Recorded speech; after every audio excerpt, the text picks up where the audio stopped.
दोस्तों, हम सभी को कभी ना कभी गुस्सा आता ही है, पर इस गुस्से से हमारा कितना बड़ा नुकसान हो सकता है ये आज हम आपको इस वीडियो में बताएंगे। साथ ही ये भी जानेंगे कि कैसे कभी कभी कुछ घटनाएं ऐसी हो जाती हैं जिन्हें हम चमत्कार के अलावा कुछ भी नहीं कह सकते। तो इस इनक्रेडिबल स्टोरी को जानने के लिए वीडियो को एंड तक जरूर देखिएगा। दोस्तों, शैनन लॉरिया जो कि जॉर्जिया के क्विंट टाउन या कहें पावो में अपने हस्बैंड के साथ रहा करती थी। जैसा कि वो बताती हैं कि वो बहुत ही शांत एरिया था जहां उनके पास पड़ोसी भी थे जिसके साथ वो अन्य लोगों की तरह अच्छे से रहा करती थी। उनकी लाइफ वैसे तो अच्छी ही बीत रही थी कि अचानक से ऐसा कुछ हो जाता है कि सभी के लिए अनबिलीवेबल रहता है। दरअसल ये बात 26 जनवरी के दिन शाम के समय की है, जब शैनन की अपने हस्बैंड के साथ किसी बात पर बहस हो जाती है और फिर ये बहस धीरे धीरे लड़ाई झगड़े में बदल जाती है। शांति से रहने वाली शैनन के लिए इन सब का सामना करना बहुत ही मुश्किल हो जाता है, इसलिए वो तेजी से घर से बाहर निकल जाती है और गुस्से को कम करने के लिए रात में भी ड्राइविंग करने के लिए निकल पड़ती है।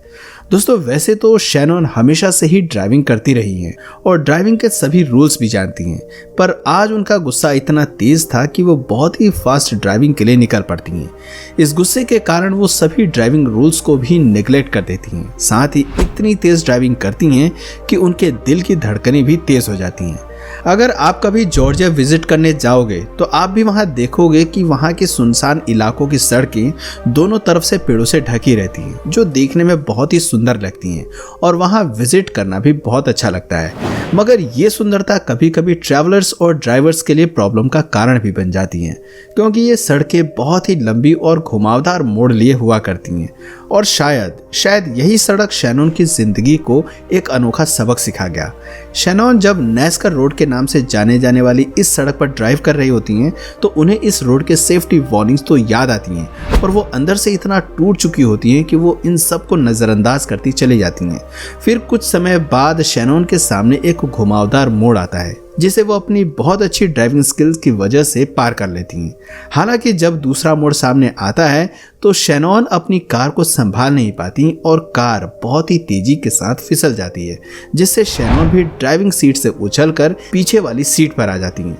दोस्तों, ये एक्सीडेंट इतनी तेजी से होता है कि उनका सिर पीछे की सीट पर लगे खिड़की के शीशे को तोड़ता हुआ बाहर की ओर आ जाता है, लेकिन उनके पैर कार की पिछली सीट में ही फंसे रह जाते हैं, जिसकी वजह से उनका सिर बहुत ही अनकंफर्टेबल पोजीशन में आ जाता है। आगे शैनन बताती हैं कि उनकी कार पेड़ों के बीच में ऐसे फंसी थी जहां कोई भी उसे नोटिस नहीं कर पाता। केवल पैदल चलने वाले लोग ही अगर उस तरफ ध्यान से देखते तो उन्हें देख पाते।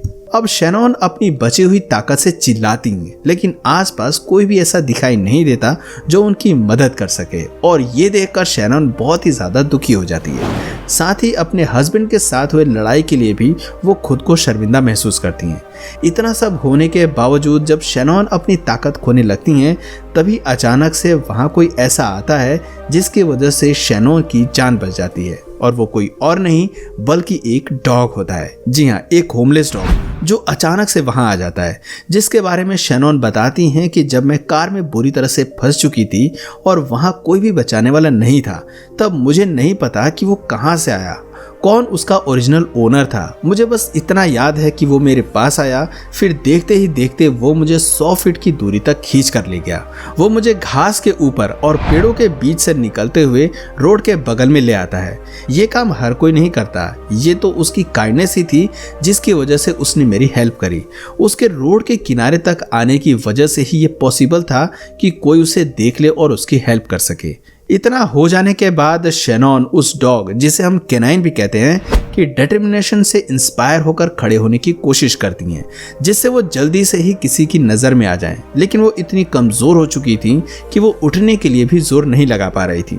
तभी वो कैनाइन यानी कि वो डॉग उनकी तरफ अपनी गर्दन कर देता है, जिससे शैनन अपने दोनों हाथों को उसकी गर्दन पर रखकर खड़ी हो जाती हैं। ये एक्सीडेंट के बाद पहला मौका था जब वो अपने पैरों पर खड़ी होती हैं। वैसे तो मौसम में बहुत ही ज़्यादा ठंडक थी और शैनन ने ऐसे कपड़े भी नहीं पहने थे जिससे उन्हें गर्माहट महसूस होके, पर जब वो डॉग के सहारे खड़ी होती हैं तो उनके पूरे शरीर में जोश भरी गर्माहट आ जाती है। शैनॉन केनाइन के साथ रोड पर किसी वाहन के आने का वेट कर रही होती हैं। तभी उन्हें दूर से एक वाहन आता हुआ दिखाई देता है जिसको वो सही से पहचान नहीं पाती और न ही ये पता कर पाती हैं कि वो कौन सा वाहन है। इसके बाद शैनॉन देखती हैं कि वो डॉग उस वाहन की खिड़की में झांकता है और ऐसे दिखाता है कि उसके साथ वाले को ट्रीटमेंट की जरूरत है। फिर शैनॉन उस वाहन के विंडो में से पैसेंजर को बुलाती है और फिर उनसे कहती है कि मेरी कार का एक्सीडेंट हो चुका है, आप लोग प्लीज मेरे हस्बैंड को कॉल कर दीजिए। इतना कहते ही शैनॉन बेहोश हो जाती हैं और उनकी इस हालत को देखकर वाहन के अंदर का व्यक्ति तुरंत ही कॉल करके उनके लिए हेल्प बुलाता है। फिर आगे उन्हें नहीं पता कि उनके साथ क्या हुआ। दोस्तों दोबारा जब शैनॉन को होश आता है तो वो अपने आप को हॉस्पिटल में पाती हैं। फिर डॉक्टर्स ट्रीटमेंट के लिए उनके पास आते हैं और पूछते हैं कि आखिर उनके साथ हुआ क्या था। तो शैनॉन को शायद चोट की वजह से सब कुछ धुंधला धुंधला दिखता है और डॉक्टर्स फिर बड़े ही केयरफुली उनसे कुछ क्वेश्चंस भी करते हैं। लेकिन शैनॉन शायद इतनी स्ट्रेस में होती हैं कि वो किसी भी क्वेश्चन का सही से आंसर नहीं दे पाती, जिससे डॉक्टर्स को लगता है कि इस पेशेंट के सिर में जो चोट आई है इसी की वजह से इसे ब्रेन हैमरेज हो गया है। हालांकि वो इस बात के लिए कंफर्म नहीं होते हैं, इसलिए वो उसका मेडिकल चेकअप करवाते हैं। इस टाइम में जब शैनॉन हॉस्पिटल के बेड पर होती है तो अपने हस्बैंड के साथ हुई लड़ाई, फिर कार एक्सीडेंट, इसके बाद कैसे एक मिस्टीरियस डॉग आता है और उनकी लाइफ को बचा लेता है, वो यही सब सोचती रहती है। वो सोचती है कि इतना सब कुछ उनके साथ एक दिन में हो गया। उन्हें ये सब कुछ एक सपने जैसा लग रहा था और इसी बीच शैनॉन की मेडिकल रिपोर्ट्स भी आ जाती हैं। तो उन्हें पता चलता है कि अब वो बिल्कुल ठीक हैं और उन्हें किसी भी महंगे ट्रीटमेंट या सर्जरी की ज़रूरत नहीं है।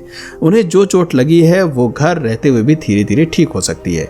फिर शैनॉन वापस अपने घर आ जाती हैं और अपने हस्बैंड की हेल्प और सपोर्ट से बिल्कुल ठीक हो जाती हैं। लेकिन उनके मन में हमेशा ये बात रहती है कि अगर उस दिन वो डॉग नहीं होता तो आज वो जिंदा नहीं होती। शैनॉन जब उसके बारे में पता करती हैं तो मालूम पड़ता है कि वो कोई होमलेस डॉग है जिसका कोई ओनर नहीं है। लेकिन इस बहादुरी भरे काम के बाद सभी लोग उस डॉग को जानने लगते हैं और अब तो वो इतना फेमस हो जाता है कि उसे हेडी ड्रॉडी नाम की वुमेन अडॉप्ट कर लेती है और वो फिर उस डॉग को सर्चिंग और रेस्क्यू की ट्रेनिंग भी देती हैं। हेडी उस डॉग के लिए एक बहुत ही अच्छी ओनर थी क्योंकि वो न केवल उसे ट्रेन कर रही थी बल्कि उसे एक वेल सर्टिफाइड ट्रेनर डॉग भी बनाना चाहती थी। वो डॉग हेडी की इस विश को पूरा करने के लिए सबसे एबल डॉग था। उसने बड़ी ही आसानी से ट्रेनिंग को कंप्लीट किया और ज़रूरतमंदों की हेल्प भी करने लगा। दोस्तों उस डॉग को इस हीरोइक एक्ट के कारण ही उसके ओनर ने उसे हीरो नाम दिया था और अगर आप उस ओनर की जगह होते तो उस डॉग को क्या नाम देते नीचे कमेंट करके ज़रूर बताएं। शैनॉन ने यह स्टोरी एक इंटरव्यू में बताई जिसे बाद में इंटरनेट पर अपलोड कर दिया गया, जिसको बहुत ही ज़्यादा व्यूज़ भी मिलने लगे। दोस्तों आपको ये स्टोरी कैसी लगी हमें नीचे कमेंट सेक्शन में ज़रूर बताइए और हाँ, जाते जाते वीडियो को लाइक करें और चैनल को सब्सक्राइब करना बिल्कुल ना भूलें।